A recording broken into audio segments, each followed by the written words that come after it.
ja praktisch. Ja, weil da hinten ich muss.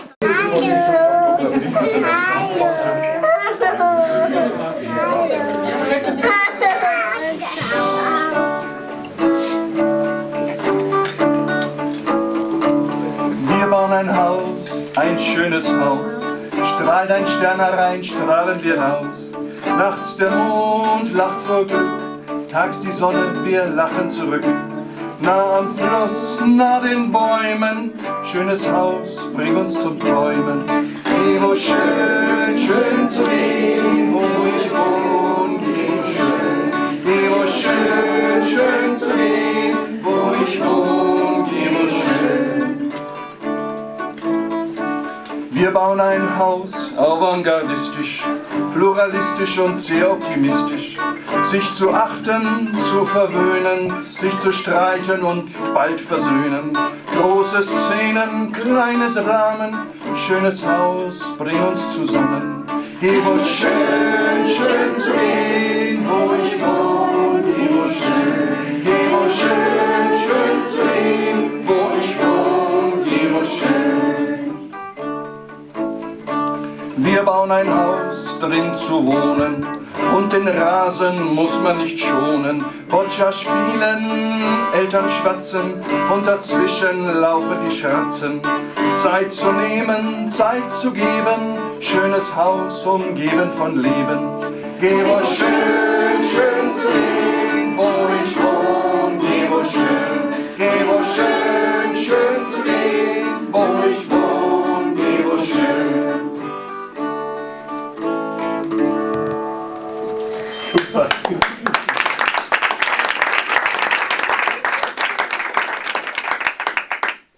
Wenn man da jetzt reinkommt, so wie ich jetzt, dann wird gesungen, dann fällt mir der gute alte Spruch ein, wo man singt, dann lass dich ruhig nieder. Also es ist sehr eine tolle Atmosphäre und es macht wirklich Freude. Für mich ist es heute einfach ein sehr schöner Termin, weil ich ja das letzte Jahr wenig oder gar nicht gearbeitet habe dafür, sondern unsere Arbeit liegt da jetzt schon länger zurück. Und es ist wie Ernte einfahren heute, dass ich an den Platz komme und sehe, dass es sehr schön gelungen ist. Der Rohbau ist dann erstellt worden bis zum Herbst, so dass über den Winter die technischen Ausbauten, die Rohinstallationen erfolgen konnten. In der Zeit vom 17.10. bis 3.11., also in 2 Wochen, sind hier 21 Parteien eingezogen. 2 übernachten noch nicht hier, weil die Betten noch nicht geliefert wurden.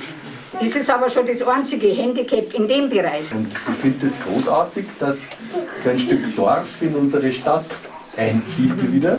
Nachbarn, die einander kennen. Das ist sehr, sehr selten und das ist hier natürlich, das rundet das Ganze ab. Und dann gab es gleich was zum Feiern. Am 7.11. hat der Werksenat der Stadt Landshut beschlossen, dass die Buslinie 6 verlängert wird und fast vor unserer Haustür hält.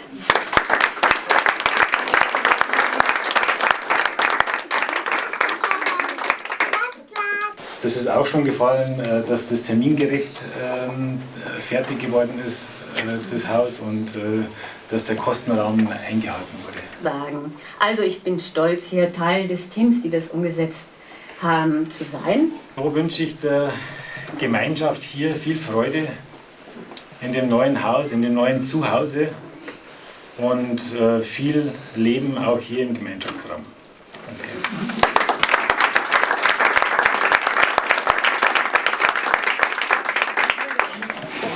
Ein Hoch auf unser Team.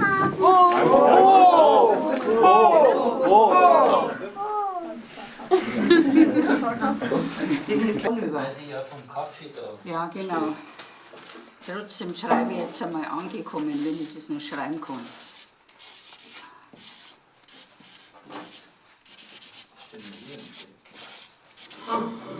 Da vorne steht auch ein angekommen. Ich wollte einfach zum Ausdruck bringen, also ja, wie ich mich freue, wie ich zufrieden bin, dass wir hier jetzt so weit sind, dass wir hier beieinander sind. Also das geht mir wirklich, dass mir das ans Herz geht. Ich merke jetzt, wie die Gruppe zu funktionieren beginnt. Ich habe Stunden bei mir im Büro, wo mich niemand stört.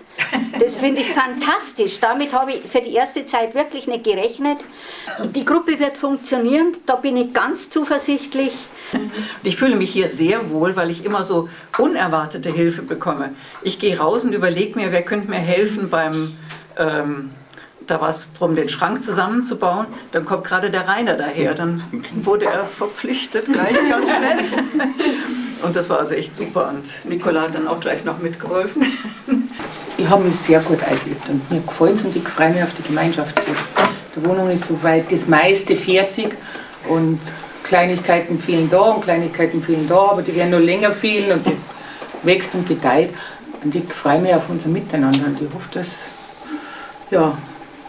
wir ein gutes Netzwerk bilden, sodass alle Belange betrachtet werden einfach und dass wir schön zusammenwachsen.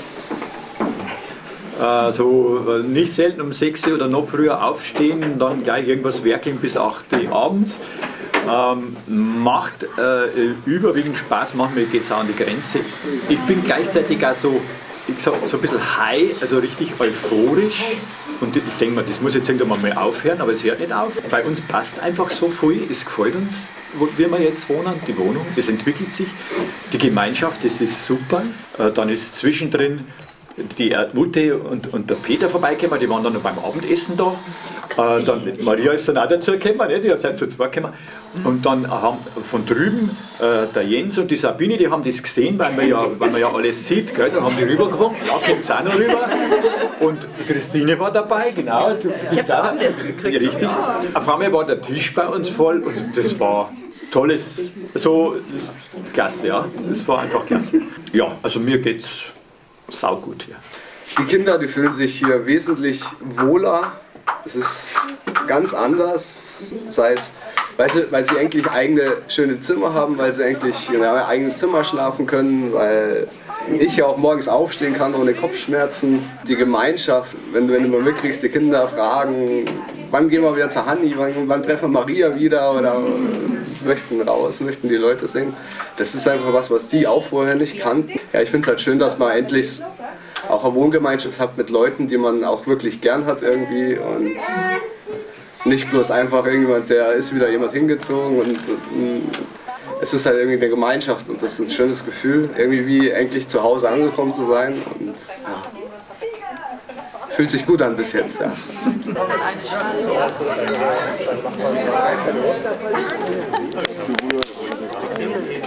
Wäre das okay für alle? Ja, weil die Brezel sind dann eben. Aber vielleicht ein Brezel. Danke. Magst du was? Super.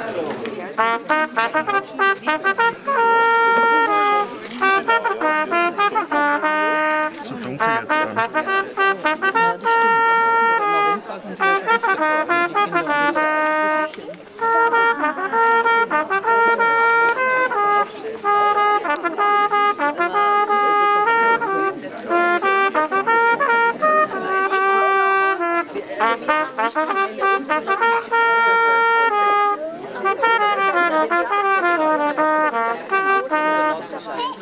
Sowas wie Wagnis in München, Und wir haben auch einen Holzbildhauer und Holzkünstler engagiert für diese Spiellandschaft, die schon mehrfach ihre Tauglichkeit für diverse Feste und Grillen, Feuerstelle, Sitzen unter Beweis gestellt hat. Also Julian, wie gefällt es dir denn so bei uns? Ich finde es toll, weil das so eine Gemeinschaft ist und es gibt ja auch andere Kinder, wo man mit denen spielen kann. Und und das ist ja auch ein schöner Bereich hier mit dem Fluss gleich nebenan. Und ich spiele hier in Landshut auch Trompete. Das habe ich schon früher gespielt und jetzt bin ich aber näher da. Ich spiele hier auch Fußball beim SSV Landshut. Sabine, was ist denn für dich so das Besondere hier an unserem Zusammenwohnen? Das ganz Besondere ist, ich kenne alle meine Nachbarn hier mit vorne und nicht nur die großen und kleinen Nachbarn und ich kenne sogar die Tiere meiner Nachbarn alle mit einer besonderen Nähe, die wir miteinander pflegen.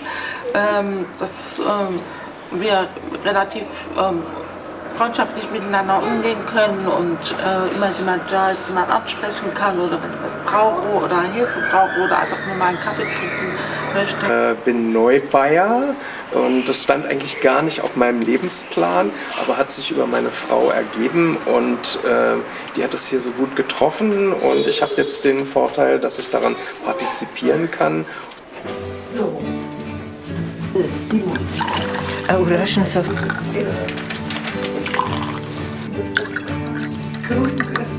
Was ist das da? Hummus mit Lamm, Hackfleischbällchen und gerösteten Sesamkernen.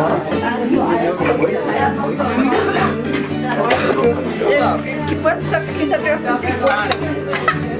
Da haben wir Gräberurm,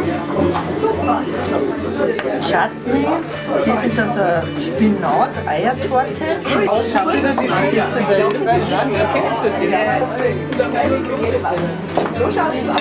Alles, was ihr sammelt, werden wir dann hier noch zusammen und hier noch jetzt ist aufteilen, oder? Ja. Gell? Ja. Los geht's!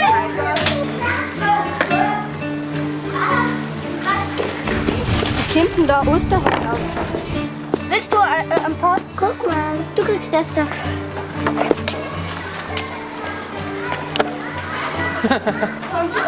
Gell? Marienkäfer gefunden. Dann geben wir mal in jeden einen Marienkäfer. Ha? Schauen wir mal, ob das geht. Ja, da ein Marienkäfer. So ein zwei gleich für jeden, oder? Weil Ja. da glaube ich haben wir viele. Okay. Papi, so viel bis jetzt. Geht denn der, wo in der Wohnung ist, ganz viele? Nein, nur für jede Wohnung eins.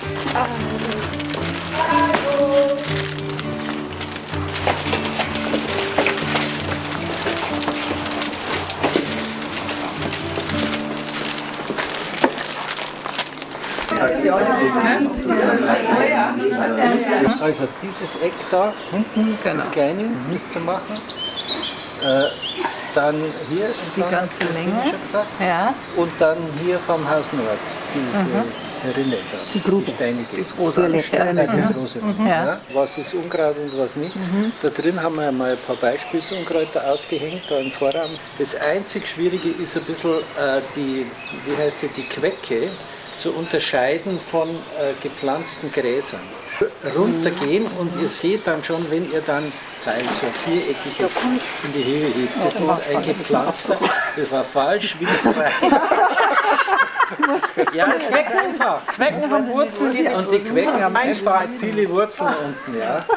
Das Teil, ja, die ist jetzt schon länger da drin, dann wird es natürlich so gelb, aber so, wenn man es so frisch raus tut, ist die dann da an den Wurzeln so rötlich. Also das ist der ärgste Feind hier. Was nicht heimisch ist, das so ein bisschen breitbrettiges, ist die Japansäcke. Die ist sehr angenehm für uns, weil die verträgt Schatten und Trockenheit. Also wenn es mal wochenlang trocken ist, dann geht die nicht ein. Wir haben ja gesagt, wir wollen Obstbäume, Zwetschge, Birne, Apfel. Wir wollen die und die Kletterpflanzen, wir wollen in den Vorgarten nicht das Langweilige, was der Planer will, nur eine Sorte, damit es schön ausschaut, sondern wir wollen 10 verschiedene Sachen. Und dann muss man halt nochmal umplanen. Aber das erhöht natürlich dann die Identifikation mit der Anlage. Die Leute sagen, das ist jetzt unsere Anlage und nicht das, was wir heute vorgesetzt bekommen haben. So ein ganz bisschen unkrautfrei halten, das war noch niemals so. Und diese grünen Flächen, das sind Versickerungszonen, die sind ausgemuldert. Das heißt, wenn es stark regnet, sind sämtliche Regenrohre, die Sie an der Fassade sehen, praktisch an diese Flächen mehr oder weniger direkt oder indirekt angeschlossen. Ist das jetzt Unkraut? Ja, das ist jetzt.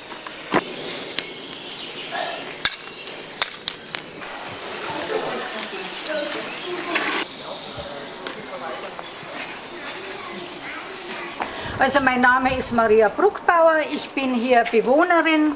Ich war in der Planungsphase Sprecherin von der künftigen Bewohnergruppe und ich bin im Vorstand der Nahbau EG. Diese beiden Häuser sind ja von der Nahbau EG in Regensburg dann realisiert worden. Und so haben wir diese beiden Baukörper, dreigeschossig und zweigeschossig. Und gleichzeitig sollte es natürlich ein Gewebe sein, eine kleine kommunikative Anlage. Und da haben wir eben diese paar verschiedene Mittel angewandt, eben, dass wir diesen Durchgang geschaffen haben und einen Gemeinschaftsraum. Das war eine junge Landshuter Genossenschaft und die wussten aber schon, die brauchen einen professionellen Bauherrn. Das war dann die Nahbau aus Regensburg, die das eben sehr geschickt eingefädelt hat. Die hatten nämlich gesagt, wenn diese Planungs-GbR ein Grundstück bringt, genügende Leute die Einlagen in die Genossenschaft bringen, sodass der Finanzierungsbaustein gesichert ist und eine fertige Planung, dann treten wir als Bauherrn auf. Die Finanzierungszusage der Regierung, der Förderung und die Förderzusage der Regierung. Diese Laubengang-Erschließung ist eine sehr wirtschaftliche Art der Erschließung, weil das eine nicht thermisch, kein beheizter Raum ist. Und auch so vom Typus her für die Wohnungen ist es ein Vorteil oder die Besonderheit bei der Art der Erschließung, dass jede Wohnung einfach eine eigene Haustür hat, wo man dann wirklich über diese eigene Haustür in die Wohnung reingeht. Für jeden war dann eine Wohnung parat gemacht. Und das musste natürlich, unser Haus ist so lang, das ist das Grundstück, da konnten wir keinen Zentimeter dran ändern. Das war ja dann unsere Planung, weil da waren ja 2 Einfamilienhäuschen, so wie hier. Ne? Ja, ja. Und das haben wir dann zurechtgeschnitten, sodass für jeden eine Wohnung da war. Dann haben wir für die Wohnungen praktisch diese Grundrissblätter verteilt und da konnten dann verschiedene Wahlmöglichkeiten haben wir dann zur Verfügung gestellt. Wir haben immer versucht, regionale Firmen hier zu beteiligen bei den Ausschreibungen und auch regionale Firmen dann zu beauftragen, was größtenteils gelungen ist. Da spielt natürlich der Bauherr auch eine große Rolle. Ja, der muss das auch wollen, diese Regionalität der Vergabe. Und das hat hier wirklich einen Vorteil gebracht, was die Qualität betrifft, was auch Termintreue betrifft.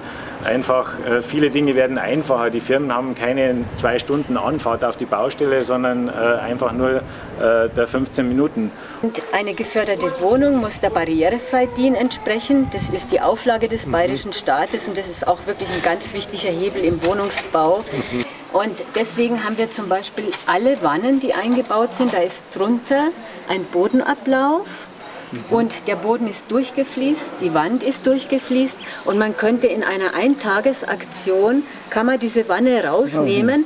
Peter, was ist dann für dich so das Besondere am Zusammenleben, Wohnen? Was gefällt dir? Wenn ich es unmittelbar vergleiche mit dem, was ich vorher gehabt habe an Wohnung, dann sind hier viel mehr Kontakte und ich nehme viel mehr Ideen auf, wie man ein Leben gestalten könnte. Also ich finde, hier lebt man nicht als Mensch allein, sondern hier lebt man als Teil einer Gemeinschaft. Und jeder trägt durch seine Persönlichkeit zum Gelingen dieser Gemeinschaft bei. Jetzt sind wir schon fast ein Jahr hier. Das stimmt. Was taugt dir jetzt besonders gut oder was könnte für dich anders sein? Vielleicht was haben auch wir anders zu machen? Also prinzipiell gefällt es mir hier sehr gut. Ich habe mich gut eingelebt.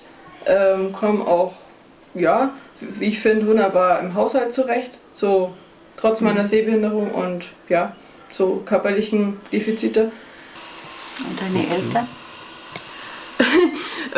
Ja, die haben jetzt auch ein bisschen gebraucht, irgendwie, was weiß ich, vielleicht 4-5 Monate, bis sie, ich sag mal, abgenabelt haben.